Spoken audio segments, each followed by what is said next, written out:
12 তারিখে ইনশাআল্লাহ আমরা 200 এবং 200 বেশি সিট দিয়ে আমরা সরকার গঠন করব।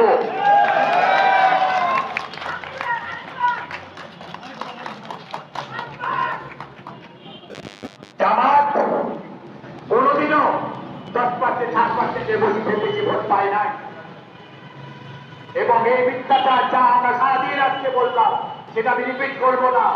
আমি রিপিট করবো না যে পূজা আর রোজা এক, আমি রিপিট করবো না যে মোহাম্মদ হাসান মোহাম্মদ সাল্লাল্লাহু আলাইহি ওয়াসাল্লাম আর শ্রী কৃষ্ণ একই ব্যক্তি। আমি সমস্ত কথা বলতে যাব না। তাদের শেষ কার্যাকে করলো আমরা মুক্তিযোদ্ধারা বেঁচে আছি। আমরা জিয়াউর রহমানের ডাকে যুদ্ধ গিয়েছিলাম এবং যুদ্ধ করেছিলাম। সে আমাদেরকে একটা সাধারণ মানুষকে সে যোদ্ধা বানিয়েছিল। এই দেশের 7.5 কোটি মানুষকে ওই কিছু বাদ দিয়ে কুলাঙ্গার বাদ দিয়ে সারা দেশের মানুষকে যোদ্ধা বানিয়েছিল 71-এ।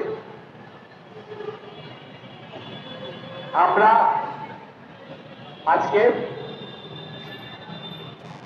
এখানে জমায়েত হয়েছি, সারাদিন আমরা কথা বলেছি, আমরা অনেকে কথা বলেছি।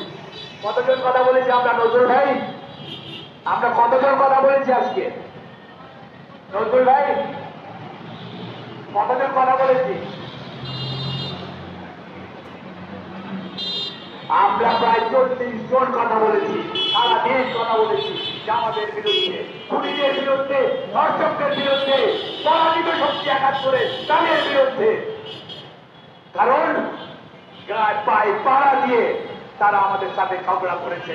আমরা চাচ্ছিলাম একটা গণতান্ত্রিক ভাবে তারা ভোট যাবে, আমরা ভোট যাবো, সবাই যাবে, যে যাকে ভোট দেবে, যে বেশি ভোট পাবে সে সরকার গঠন করবে, গণতান্ত্রিক প্রক্রিয়া যা হয়। কিন্তু তার 71কে অস্বীকার করলে আমাকে অস্বীকার করা হয়, জিয়াউর রহমান সাহেবকে অস্বীকার করা হয়, আমার মাকে অস্বীকার করা হয়। কারণ আমি জন্ম হয়েছে আমার 71-এ, আমার দেশ জন্ম হয়েছে 71-এ।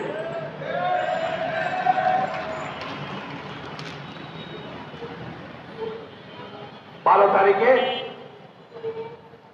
বিএনপি ভোটে যাবে, বিএনপি জিতবে বিশাল ভাবে এবং বিএনপি সরকার গঠন করবে।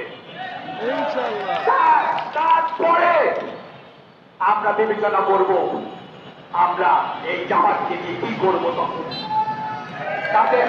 তাদেরকে এই দিকে থাকতে দেব, তাকে প্যাকেট করে তাদের পাকিস্তান পাঠিয়ে দেবো। আমরা পাকিস্তানেরও কথা শুনবো না,